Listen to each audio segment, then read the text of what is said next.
Okay, here now we are going to learn about the brain.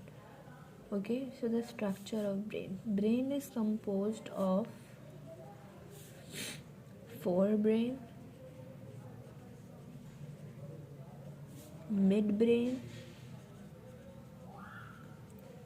and hindbrain. Okay, so first we're gonna start from the hindbrain, like we are starting from down. So this is what your spinal cord looks like. This is your spinal cord.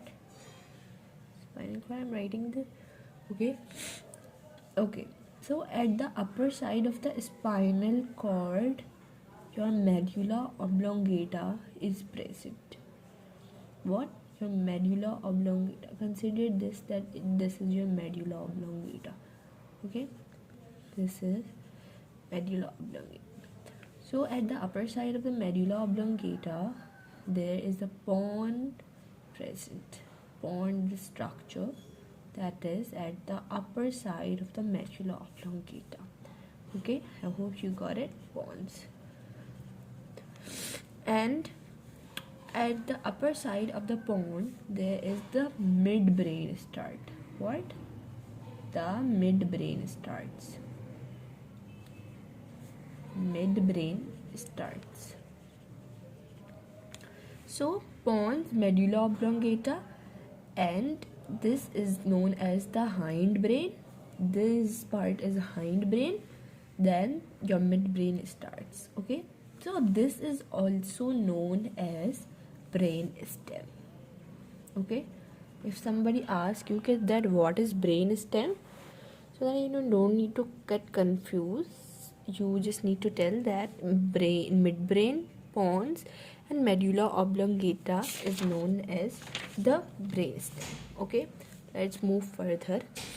After then, the tube, this is like a tube. This is the tube that is filled with cerebrospinal fluid. This is a kind of a fluid that is running in the brain. So like this is the tube that starts from midbrain, and you need to keep that in mind that brain contains 4 ventricles. So the ventricle that is coming from the medulla oblongata, or the tube, that is known as the 4th ventricle, because we are starting from the hindbrain, so this will be the 4th ventricle. Okay, and here at the edge of the 4th ventricle, the cerebellum is present. What? And cerebellum is also a part of hindbrain. So this is cerebellum.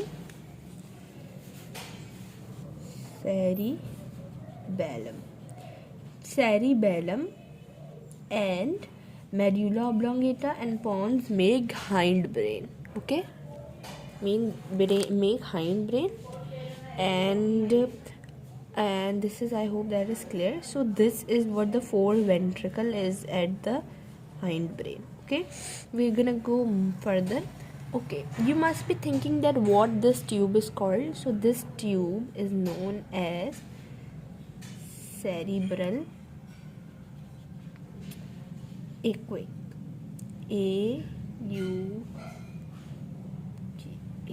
Okay, so if you go further, so here your, like, the midbrain is not more complicated, but the forebrain is the most complicated one. Here your forebrain starts. So if you go at the dorsal side of it, so here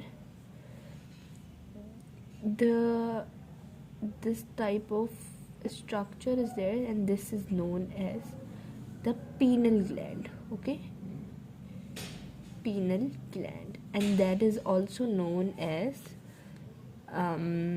epithalamus. Okay, epithalamus.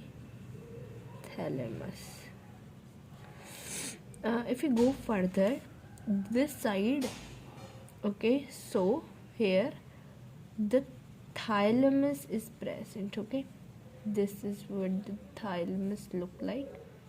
hypothalamus. And if we go more further, here, that this side, hypothalamus is present, and at this side, pituitary gland is present with its two lobes. You can see these two lobes. Okay, these two lobes. This is what the pituitary gland look like. Pituitary gland and hypothalamus. Okay,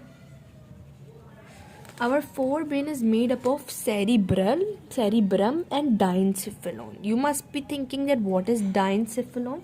So let me tell you that diencephalon is consists of hypothalamus, epithalamus and thalamus. Okay, so this is what your forebrains look like. Wait a minute, the largest part of the forebrain is cerebrum. Let me start with like this is what the cerebrum look like, and cerebrum is consist of two hemisphere, the right hemisphere and the left hemisphere. Well, let me tell you about the cerebrum first. So the outer part of the cerebrum is the gray matter. Why? Because you must be thinking the why it is gray matter, because this is what the spinal cord look like. The spinal nerves are coming out from there. So the neuron axons are here, and you know this is the gray matter. So सबसे पहले the spinal cord send the information to thalamus collect it, and then it send to the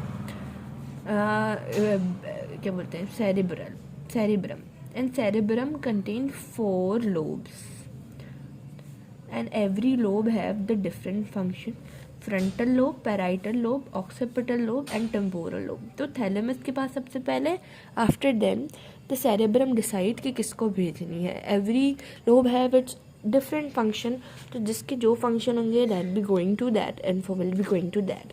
So then after then the response will be generated. Okay, so thalamus first collect the information, then it's sent to you must be thinking over why the upper part of the